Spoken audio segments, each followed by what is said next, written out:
Hello students, कैसे हैं आप सभी। आशा करती हूँ आप सभी स्वस्थ होंगे, मस्त होंगे और पढ़ाई को लेके अटेंटिव होंगे, यानी कि कंसर्न होंगे। तो आज हम चैप्टर 1 की हिंदी स्टार्ट करने वाले हैं। इससे पहले हमने इसके वर्ड मीनिंग किए थे। तो मैं आपको बताने जा रही हूँ कि मैं कावेरी बुक, इंग्लिश की जो टेक्स्ट बुक है कावेरी ग्रेड 9 के, उसका चैप्टर फर्स्ट रीड करने जा रही हूँ। तो हम स्टार्ट करते हैं। When I was a girl of about 12, I used to stay in a village in North Karnataka with my grandparents। तो इसमें जो ऑथर है उसमें वो 12 ईयर्स की होती है और वो ये कहती है कि जब मैं लगभग 12 साल की थी तो मैं अपने ग्रैंड पेरेंट्स के साथ नॉर्थ कर्नाटका के विलेज में रहती थी। दोज डे यानी कि उन दिनों की बात है। The transport system was not very good. उन दिनों ट्रांसपोर्ट सिस्टम जो था उनके विलेज का वो कुछ अच्छा नहीं था, यानी कि ट्रांसपोर्ट जो है जल्दी नहीं आती थी उनके गाँव में। So we used to get the morning paper only in the afternoon. तो जो हमें सुबह मिलने वाला मॉर्निंग पेपर होता था, मीन्स के न्यूज़ पेपर होता था, वो हमें आफ्टरनून मिलता था। The weekly magazine used to come 1 day late. और जो वीकली मैगजीन था वो 1 डे लेट आता था। All of us would wait eagerly for the bus. और हम उस बस का बहुत बेसब्री से इंतज़ार करते थे। Which used to come with the paper, weekly magazine and the post. जो कि पेपर और वीकली मैगजीन और पोस्ट के साथ 1 डे लेट आती थी। At the time Triveni was a popular writer in the Kannada language. उस समय त्रिवेणी नाम की एक पॉपुलर राइटर थी जो कि कन्नड़ लैंग्वेज में राइटिंग करती थी। She was a wonderful writer. वो एक बहुत ही अद्भुत राइटर थी, मीन्स कि काफ़ी अच्छी चीज़ें लिखा करती थी। जो कि her style was easy to read and were convincing. उनका जो लिखने का तरीका था वो काफ़ी ईजी टू रीड था और कन्वेंसिंग था, यानी कि काफ़ी ज़्यादा फोर्सफुली हमें इतना इंटरेस्टिंग लगता था कि हमें मजबूरन उसे रीड करना पड़ता था। इतनी इंटरेस्टिंग उनकी स्टोरीज़ हुआ करती थी, उनका लिखने का तरीका इतना अच्छा हुआ करता था। Her stories usually dealt with the complex psychology problems in the lives of the ordinary people and were always very interesting। और जो उनकी स्टोरी हुआ करती थी वो सामान्य जनजीवन और उनकी जटिल समस्याओं के बारे में हुआ करती थी और बहुत ही इंटरेस्टिंग थी। Unfortunately was Kannada literature. और ज़्यादातर कन्नड़ लिटरेचर के लिए यह दुर्भाग्यवश, यानी कि सैडली कहना पड़ रहा है कि कन्नड़ लिटरेचर के लिए यह दुर्भाग्यवश यह बड़े ही दुख की बात थी कि शी डाइड वेरी यंग, कि वो बहुत ही छोटी उम्र में चल बसी। इवन नाउ आफ्टर 40 ईयर्स, यहाँ तक कि 40 साल बाद, people continue to appreciate her novel. 40 साल बाद लोग उनके नॉवेल्स की सराहना करते हैं। One of her novels called Kashi यात्रा। उनके नॉवल में से एक नॉवल थी जिसका नाम था Kashi Yatra. Was appearing as a serial in the Kannada weekly Karmaveera then. उनकी जो काशी यात्रा नॉवल थी वो एक सीरियल के रूप में कन्नड़ वीकली मैगजीन जिसका नाम था कर्मवीरा में अपीयर होने लगी, यानी कि आने लगी। It is the story of an old lady and her ardent desire to go to Kashi और वाराणसी। इसमें जो है एक ओल्ड लेडी की स्टोरी थी और वो ओल्ड लेडी जो है काफ़ी डिज़ायर होती है, काफ़ी बिलीव करती है और उनकी काफ़ी इच्छा होती है कि वो काशी और वाराणसी जाए। Most Hindu believe that going to Kashi and worshipping lord Vishweshwara is the ultimate punya. हम हिंदुओं का मानना होता है कि जो लोग काशी जाते हैं और भगवान विश्वेश्वरा की पूजा करते हैं, अल्टीमेटली उन्हें पुण्य मिल जाता है। This old lady also believe in this. जो ओल्ड लेडी थी वो भी इसमें बिलीव करती है। And her struggle to go to there was described in that novel. और उनके लाइफ का जो संघर्ष है इस नॉवल में डिस्क्राइब्ड है, यहाँ की बताया गया है, उनका वर्णन किया गया है कि उन्होंने क्या क्या स्ट्रगल किए हैं। In this story there was a young orphan girl who falls in love but there was no money for the wedding. इस स्टोरी में एक यंग और ऑर्फन गर्ल की स्टोरी है जो कि किसी के प्यार में पड़ जाती है, फिर उसके पास शादी करने के लिए पैसे नहीं होते हैं। In the end the old lady give away all her savings without going to Kashi. At the end क्या करती है, जो ओल्ड लेडी होती है वो सारे पैसे उस ऑर्फन गर्ल को दे देती है ताकि वो अपनी शादी कर सके। शी सेज, वह कहती है, the happiness of this orphan girl is more important than worshipping lord Vishweshwara at Kashi. उनका मानना था कि अगर इस लड़की को इसकी खुशियाँ मिल जाएंगी तो मेरा लॉर्ड विश्वेश्वरा जाना पूरा हो जाएगा, क्योंकि किसी की खुशियों से ज़्यादा ज़रूरी मेरे लिए काशी जाना नहीं है, ऐसा उनका मानना था। माई ग्रैंड मदर, मेरी दादी माँ Krishna Akka never went to school so she could not read. वो कहती है कि जो मेरी दादी माँ है, जिनका नाम कृष्ण अक्का है, वो कभी स्कूल नहीं गए और ना ही कभी उन्होंने रीड किया, मतलब कभी पढ़ाई की, कुछ भी नहीं पढ़ा ऐसा। Every Wednesday the magazine would come and I would read the next episode of this story to her. हर वेडनेसडे वो उनके लिए मैगजीन लेके आती है एंड उनके लिए क्या करती है, हर एपिसोड को, नेक्स्ट एपिसोड को, जो भी एपिसोड आता है वो उनको सुनाती है। During that day, she would forget all her work and listen with the greatest concentration. उनका कहना है कि जब वो उन्हें स्टोरी सुनाती है तो वो अपना सारा काम, फॉरगेट मीन्स के भूल कर अपना सारा काम, उस स्टोरी को बहुत ही कंसंट्रेशन से ध्यान लगा के सुनती है। लेटर, बाद में, she could repeat the entire text by heart. बाद में वह अपने दिल से पूरी स्टोरी को बाय हार्ट, एंटायर स्टोरी को रिपीट करती है। My grandmother too never went to Kashi.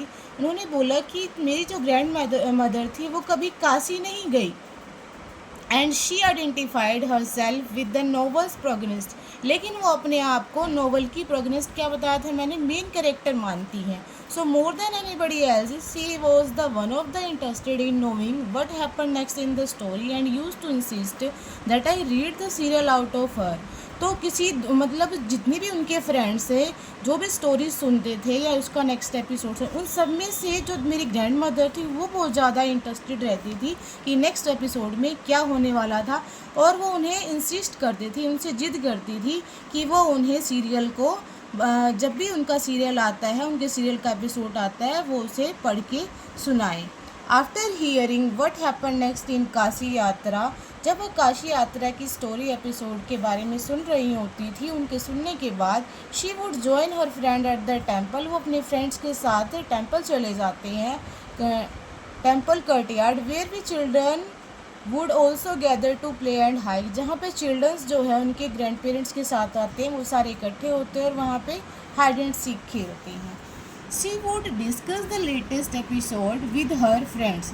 और वो दादी माँ, जो ग्रैंड मदर है, वो अपने फ्रेंड्स के साथ लेटेस्ट एपिसोड, जो कि हाल फिलहाल का एपिसोड है जो उन्होंने सुना है, उस पर चर्चा करती है, यानी कि डिस्कस करती है कि इस एपिसोड में, लेटेस्ट एपिसोड में क्या हुआ। एट दिस टाइम, उस समय, I never understood why there was so much of debate about the story. उस समय मैं इतनी अंडरस्टूड नहीं थी, मैं ये समझ नहीं पा रही थी कि लोग इस स्टोरी को सुनने पे इतना डिबेट क्यों करते हैं। When I went for a wedding with my cousin to the neighbouring village, एक बार मैं अपने कज़न्स के साथ वेडिंग, नेबर के विलेज में शादी में चली जाती है। इन दोज डे, उन दिनों, a wedding was a great event, कि वेडिंग जो है बहुत बड़ा इवेंट हुआ करता था। We children enjoyed ourselves thoroughly, हम सभी बच्चे फुली इंजॉय करते हैं। We would eat and play endlessly, हम खाते हैं और एंडलेसली इंजॉय करते हैं, यानी कि कंटिन्यूसली इंजॉय करते हैं। Saving the freedom because all the elders were busy, क्योंकि वहाँ पे जो हम फुलेस्ट इंजॉय करते हैं, क्योंकि सभी के सभी एल्डर्स जो है वो आपस में बिजी है। I went for a couple of days but ended up staying there for a week. मैं वहाँ चली जाती हूँ लेकिन कुछ लंबे समय के लिए, लेकिन मुझे नहीं पता था कि मैं वहाँ पे एक वीक के बाद आऊँगी। मैंने वहाँ बहुत सारा इन्जॉय किया, that's why we are late. When I come back to my village, जैसे ही मैं अपने गांव वापस आती हूँ, I saw my grandmother in tears, मैंने देखा है मेरी जो दादी माँ है वो रो रहे होते हैं। आई वॉज सरप्राइज, मैं सरप्राइज थी, for I had never seen her cry even in the most difficult situation, क्योंकि मैंने कभी भी उनको मुश्किल से मुश्किल वक्त में भी इस तरह से रोते हुए नहीं देखा था। वट हैड हैपन, फिर मैं पूछती है कि क्या हुआ। आई वॉज वरीड, मैं बहुत ज़्यादा वरीड थी, यानी चिंतित थी। एवा, इज़ एवरीथिंग ऑल राइट, वो अपनी दादी को एवा बोलती है। एवा को बोलती है, इज़ एवरीथिंग ऑल राइट, क्या सब कुछ ठीक है। आर यू ओके, आप ठीक हो। आई यूज टू कॉल हर एवा, मैं हमेशा उन्हें एवा बुलाती हूँ, which means mother in the Kannada spoken in north Karnataka. एवा का मतलब होता है कन्नड़ लैंग्वेज में mother. She nodded but she didn't reply. वो अग्री तो करती है यानी कि गर्दन तो हिला देती है, पर वो कोई भी रिप्लाई नहीं देती। I didn't understand and forget about it. मुझे बिल्कुल भी समझ नहीं आ रहा था। एंड फॉरगेट अबाउट इट, मैं सब कुछ भूल जाती हूँ। इन द नाइट, रात के समय, आफ्टर डिनर के बाद, we were sleeping in the open terrace for our house. जैसे ही मैं छत पे सोने के लिए जाती हूँ, it was a summer night. वो दिन जो थे वो समर नाइट्स थी, यानी गर्मियों की रात थी। And there was a full moon, और जो मून था वो फुल था। Avva came and sat next to me. Avva आती है और मेरे से आगे होके, यानी कि मेरे से नेक्स्ट होके बैठ जाती है। Her affectionate hand touch my forehead. उनका जो अफेक्शनेट मीन्स के लविंग और केयरिंग हैंड है वो मेरे फोरहेड को टच करती है। I realise she wanted to speak.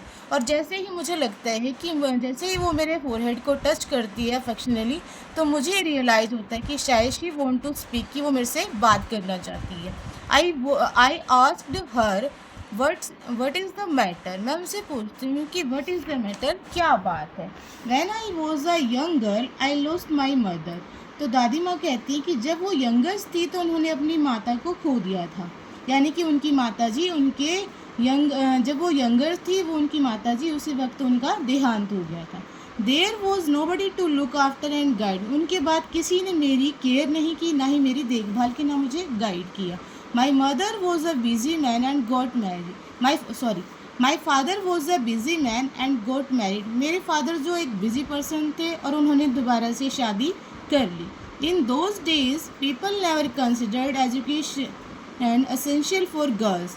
उन दिनों लोगों का मानना था कि गर्ल्स एजुकेशन इतनी ज़रूरी नहीं है, यानी कि गर्ल्स एजुकेशन को वो कंसर्न ही नहीं करते थे। So I never went to school. इसलिए मैं कभी स्कूल नहीं गई। I got married very young and I had children. फिर जल्द ही मेरी शादी कर दी गई और फिर मेरे बच्चे हुए। I become very busy. मैं बहुत बिजी हो गई। Later I had grandchildren. और उसके बाद मेरे ग्रैंड चिल्ड्रंस भी हो गए। And always felt so much happiness in cooking and feeling all of you. और मैं बहुत खुश थी तब, क्योंकि मैं बहुत खुश थी, उनके लिए कुकिंग करती थी और उन्हें खिलाने पिलाने में और उनकी परवरिश करने को लेकर। At time I used to regret not going to school. उन दिनों मुझे कभी भी यह पछतावा नहीं हुआ कि मैं स्कूल क्यों नहीं गई। So I made sure that my children and grandchildren studied well. लेकिन मैंने यह बात श्योर कर ली थी कि मेरे चिल्ड्रन और ग्रैंड चिल्ड्रन अच्छे से पढ़ाई करेंगे। I could not understand why my 60 years old grand mother was telling me. मुझे यह नहीं समझ में आ रहा था कि मेरी जो दादी, जो 60 year ओल्ड लेडी हैं, वो मुझे ये सब चीज़ें क्यों बता रही थी। अ 12 year old the story of her life in the middle of the night. वो भी एक 12 साल की लड़की को, और वो भी रात ही रात के वक्त। But I knew I love her immensely and there had to become reason why she was talking to me. लेकिन मुझे यह बात तो पता थी, मैं कुछ रीजन्स तो जानती थी कि वो मुझे यह स्टोरी क्यों बता रहे हैं, ये बातें क्यों बता रहे हैं। I looked at her face. मैं उनकी तरफ देखती हूँ। It was unhappy and her eyes were filled with tears. वो अनहैप्पी थी और उनकी आंखों में आंसू थी। She was a good looking lady. वो एक गुड लुकिंग मतलब अच्छी दिखती थी। Who was usually always smiling, जो हमेशा हंसती रहती थी। Even today, यहाँ तक कि आज भी, I can't forget the worried expression on her face। यहाँ तक कि आज भी मैं उनके चेहरे पे जो ये एक्सप्रेशन था, उनकी आंखों में जो आंसू थे, उसे देखकर मैं वरीड थी। I leaned forward and held her hand। फिर मैं उनके पतले पतले हाथों को आगे करती हूँ और उन्हें कस के पकड़ लेती हूँ। एवा डोंट क्राई। फिर वो कहती है एवा डोंट क्राई, एवा रोना बंद करो। व्हाट इज़ द मैटर, बात क्या है। Can I help you in any way, क्या मैं तुम्हारी किसी तरह से मदद कर सकती हूँ। देन एवा says yes I need your help. मुझे तुम्हारी हेल्प की नीड है, मीन्स कि मुझे तुम्हारी ज़रूरत है। You know when you were away Karmaveera came as usual. क्या तुम्हें पता है जब करमवीरा एज यूजल मतलब कि हर रोज़ आया करती थी। I open the magazine. जैसे ही मैं मैगजीन को ओपन करती थी, I saw the picture that accompanies the story of Kashi Yatra and I couldn't understand anything that was read. जब मैं उन पिक्चर्स को देखती थी तो मुझे काशी यात्रा के बाद में कुछ भी समझ में नहीं आता था कि वहाँ पे क्या लिखा हुआ है उस मैगजीन में। Many times I rubbed my hand over the pages wishing they could understand what was read. मैं कई बार उन पेजेस पे अपने हैंड्स को रब करती थी और मुझे लगता है काश कुछ समझ में आ जाए जो उसमें लिखा हुआ है। But I knew it was not possible. पर मुझे पता था कि ऐसा नहीं हो सकता है। If only I was educated enough, अगर मैं थोड़ी भी पढ़ी लिखी होती। I waited eagerly for you to return. मैं हमेशा तुम्हारा बेसब्री से इंतज़ार करती थी कि तुम कब आओगे। I felt you would come early and read for मी। कि मुझे ऐसा लगता है जैसे ही जब तुम आओगी तो मुझे ये मैगज़ीन जो है कर्मवीरा मैगज़ीन वो मुझे पढ़ के सुनाओगी। I even thought of going to the village and asking you to read for me. यहाँ तक कि मुझे यह भी लगता था कि जब तुम विलेज चली जाओगी तो जब मैं विलेज चली जाऊँगी तो तुम मुझे यह स्टोरी कर्मवीरा मैगज़ीन की स्टोरी जो है नोवेल स्टोरी वो मुझे पढ़ के सुनाओगी। I could have asked somebody in this village but I was too embarrassed to do so. ऐसे तो बहुत सारे लोग हैं यहाँ पे जिनसे मैं स्टोरी पूछ सकती हूँ उनसे जाके। But I was too embarrassed to do so. पर मुझे यह करने में बिल्कुल भी क्या नहीं है। But I too embarrassed to do so. पर मुझे यह करने में शर्म आती है, मतलब मैं अच्छा महसूस नहीं करती। I felt very dependent and helpless. जब मैं डिपेंडेंट और हेल्पलेस फील करती हूँ।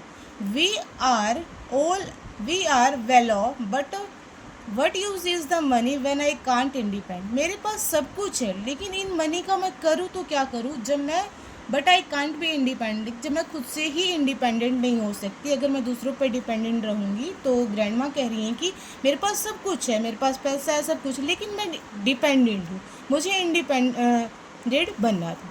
आई didn't know what to answer. मुझे नहीं पता था कि उनका आंसर क्या होगा। Avva continued, I have decided I want to learn the Kannada alphabet from tomorrow onwards. Avva कहती हैं कि मैंने डिसाइड कर लिया है कि मैं कन्नड़ अल्फ़ाबेट को कल से सीखने जाऊँगी। I will work very hard. मैं बहुत हार्ड वर्क करूँगी उसे सीखने के लिए। I will keep Saraswati puja day during Dussehra at the deadline. उन्होंने कहा कि वह सरस्वती पूजा करेंगी दशहरा के ड्यूरिंग एट द डेडलाइन तक वो क्या करेंगी, कन्नड़ लैंग्वेज के अल्फ़ाबेट्स को सीख लेंगी। That day I should be able to read a novel on my own. वो कहते थे कि उन दिनों हम इतने पढ़े लिखे थे कि हम फिर वो इतने काबिल बन जाएंगे कि वो खुद से उस नॉवल के जो वर्ड्स हैं, जो स्टोरी है, वो खुद उसे रीड कर पाएंगे, मीन्स के इंडिपेंडेंट हो जाएंगे। I want to be independent, क्योंकि मुझे इंडिपेंडेंट बनना है। I saw the determination on her face. जैसे ही वो 12 ईयर्स ओल्ड गर्ल उनके चेहरे पे ऐसे डिटर्मिनेशन पावर देखती है, येट आई लाफ्ड हर, तो वो हंस पड़ती है। Avva at this age of 62 years you want to learn the alphabet. वो कहती है एवा एट द 62 एज पे आप कन्नड़ लैंग्वेज के अल्फ़ाबेट सीखना चाहती हो। All your here is grey. आपके सारे जो हेयर्स हैं वो ग्रे हो चुके हैं। Your hands are wrinkled. आपके हैंड्स जो है रिंकल्ड आ चुकी है, उन पे मीन्स के उन पे झुर्रियाँ आ चुकी हैं। You wear spectacles and you work so much in the kitchen. आप स्पेक्टिकल्स पहनते हो, आप चश्मा पहनते हो, और you work so much in the kitchen, और आप किचन में वर्क करते हो। Childishly I made fun of the old lady. जिस तरह से मैं एक बच्ची थी मैंने उनका मजाक बनाया। But she just smile. पर इस पर भी उन्होंने क्या कर दिया, स्माइल कर दिया। For a good cause if you are determined. और सबसे अच्छी बात यह थी कि अगर आप डिटरमाइंड हो, मीन्स कि आपने ठान लिया है, मान लिया है, you can overcome the anybody but I will do it. कि you can overcome any obstacle. तो आप अपने रास्ते में आने वाले किसी भी ऑब्स्टेकल को, मीन्स के बाधा रुकावट को ओवरकम कर सकते हो, मीन्स के उसको बाधा को आने से रोक सकते हो। कि अब मैंने ठान लिया, अब मैं यह करके दिखाऊंगी। You can do anything what ever you want. I will work harder than anybody but I will do it. वो कहती हैं कि मैं हार्ड वर्क करूँगी जैसा कि मेरे से हो सकता था, किंतु I will do it then any. For learning there is no age bar. कहते हैं कि सीखने की कोई उम्र नहीं होती। The next day onwards I started my tuition. Next day वो अपना ट्यूशन स्टार्ट करती है। एवा वॉज अ वंडरफुल स्टूडेंट। एवा जो थी वो काफ़ी वंडरफुल स्टूडेंट थी। अब वंडरफुल हो भी क्यों ना, 60 ईयर्स ओल्ड की ओल्ड लेडी जो है वो अल्फ़ाबेट सीखने जा रही है, तो सबसे बड़ी बात तो यही है कि वंडरफुल अमेजिंग बात बोल सकते हैं कि ये उनके लिए। The amount of homework she did was amazing. जो उनका अमाउंट ऑफ होमवर्क था वो भी काफ़ी अमेजिंग यानी कि कमाल का था। शी वुड रीड, वो पढ़ती है, रिपीट करती है, राइट एंड रिसाइट, दोबारा से उसे पढ़ती है, राइट करती है, लिखती है और फिर उसे रिसाइट करती है, इनकी पहचान करती है। I was her only teacher, मैं उनकी इकलौती टीचर थी। And she was my first student, और वो मेरी पहली स्टूडेंट थी। Little did I know then that one day I would become a teacher in computer science and teach hundred of. एक दिन मैंने सोचा था कि मैंने यह सोचा था कि मैं एक दिन टीचर बनूंगी और कंप्यूटर साइंस टीच करूंगी, जहाँ पे मैं 100 ऑफ स्टूडेंट्स को टीच कर पाऊंगी। The Dasara festival came as usual. दसवा फेस्टिवल पहले की तरह जैसे कि एज यूजुअल आता है ऐसे आता है। सीक्रेटली आई बॉट काशी यात्रा, और मैं क्या करती हूँ, काशी यात्रा के लिए चली जाती हूँ। Which had been published as a novel by that time. Kashi Yatra जो कि एक नोवेल है वो उनके लिए बॉट कर लाती है, परचेज कर लाती है, जो कि उस समय पब्लिश हो चुकी थी as a novel. My grandmother call me to the puja place. मेरी जो ग्रैंड मदर है मुझे पूजा प्लेस पे बुलाती है। And made me sit down on a table, और मुझे एक टेबल पे बैठने को बोलती है। She gave me a gift of frock material, और मुझे फ्रॉक बनाने के लिए कुछ मटीरियल देती है। Then she said something unusual, फिर वो कहती है कि कुछ तो अलग है, कुछ ऐसा नहीं, कुछ ऐसा लग रहा है मुझे जो नहीं होना चाहिए था वो है नहीं हमारे पास। She bent down and touch my feet, वो बेंट मतलब कि पैरों को मोड़ के झुक के बैठ जाती है और मेरे पैरों को टच करती है। I was surprise and taken aback, मैं बहुत ज़्यादा सरप्राइज थी। ऐसी सरप्राइज थी, टेकन अबैक मीन्स कि ऐसी सरप्राइजिंग जो कि उसने कभी एक्सपेक्ट नहीं किया था, that means taken aback. Elder never touch the feet of youngster, क्योंकि हम मानते हैं कि जो हमारे एल्डर्स होते हैं वो यंगस्टर्स के पैरों को टच नहीं करते। We have always touch the feet of god, वो क्या करते हैं, गॉड के फीट को टच करते हैं। अपने से एल्डर जो उनके फीट को टच करते हैं और अपने टीचर्स के फीट को टच करते हैं। We consider that as a mark of respect, और हम इसे मानते हैं कि मार्क ऑफ रिस्पेक्ट है, मीन्स के हम इसे बोलते हैं कि ये सम्मान देने का तरीका है। It is a great tradition but today the reverse has happen, यह एक बहुत ही पुरानी परंपरा है, लेकिन ये जो हो रहा था, क्योंकि जहाँ पे हम अपने बड़ों को रिस्पेक्ट देने के लिए उनके फीट को टच कर देते, वहाँ पे दादी माँ मेरे पैरों को टच कर रही थी, तो यह उल्टा हो रहा था। इट वॉज नॉट करेक्ट, जो कि ठीक नहीं था। शी शेड, वह कहती है, I am touching the feet of teacher, कि मैं एक टीचर के पैरों को टच कर रही हूँ। नॉट माई ग्रैंड डॉटर, मैं अपने ग्रैंड डॉटर के पैरों को टच नहीं कर रही हूँ। A teacher who taught me so well, एक टीचर जिन्होंने मुझे अच्छे से सब कुछ सिखाया है, with so much of affection that I can read any novel confidently in such a short of period, जिन्होंने मुझे इतने अच्छे से अफेक्शनली सब कुछ पढ़ना लिखना सिखाया है, जिससे कि मैं नोवेल को कॉन्फिडेंटली पढ़ सकती है in a such a short period of time. Now I am independent, अब मैं इंडिपेंडेंट हो चुकी हूँ। It is my duty to respect the teacher, और ये मेरी ड्यूटी बनती है कि मैं अपने टीचर को रिस्पेक्ट दूँ। Is it not written in our scriptures that a teacher should be respected irrespective of the gender, और यह किसी भी स्क्रिप्चर्स में, मतलब किसी भी स्क्रिप्चर्स में नहीं लिखा है कि हम अपने बड़ों को रिस्पेक्ट उनकी एज को देख के या उनके जेंडर को देख के देते हैं। I did return her namaskara to her by touching her feet and gave me gift to my first student, वो वापस आती है और उन्हें नमस्कार करती है और उनके पैरों को टच करके और उन्हें गिफ्ट देती है टू माई फर्स्ट स्टूडेंट। वापस आती है मीन्स के कौन आती है यहाँ पे जो है 12 ईयर्स गर्ल जो है वो वापस आती है। She open it and read immediately the little Kashi Yatra by Triveni and the publisher name, वो आती है और रीड इमिडिएटली मीन्स के तुरंत ही उस टाइटल को पढ़ती है जिस पे लिखा होता है Kashi Yatra by Triveni and the publisher name और उनके पब्लिशर का नाम लिखा होता है। I knew then that my student has passed with flying colours. वो चाहती थी कि जो उनका स्टूडेंट है वो फ्लाइंग ऑफ कलर्स मीन के खूब इंजॉय करे और उनका जो स्टूडेंट है वो काफ़ी आगे बढ़े, सक्सेस हो। और हम सभी टीचर यही तो सोचते हैं। एज अ टीचर हमारा क्या काम होता है, हमारा भी यही तो सोचना होता है कि हमारा बच्चा अगर हमारे से पढ़ रहा है तो वो अपनी लाइफ में सक्सेस हो, कुछ करके दिखाए। और मज़े की बात यहाँ पे पता है क्या कि ये जो सुधा मूर्ति जी हैं ये इन्हीं के बचपन की स्टोरी है। और ये जो सारी बात, ये सारी कॉन्वर्सेशन हुई है जो कि 12 ईयर्स यंगर गर्ल है और 62 ईयर्स ग्रैंड मदर है। ये सुधा मूर्ति जी की ग्रैंड मदर है और 12 ईयर्स ओल्ड जो है सुधा मूर्ति जी है। ये उनके चाइल्डहुड स्टोरी है। तो आपको कैसी लगी स्टूडेंट ये स्टोरी? आई होप सो आपको बहुत अच्छी लगी होगी और काफ़ी इंटरेस्टिंग स्टोरी। ओके बेटा, थैंक यू। अगर आपको मेरी स्टोरी अच्छी लगी हो, समझ आई हो, पसंद आई हो तो मुझे लाइक और सब्सक्राइब कर देना because it will be motivate me. Thank you.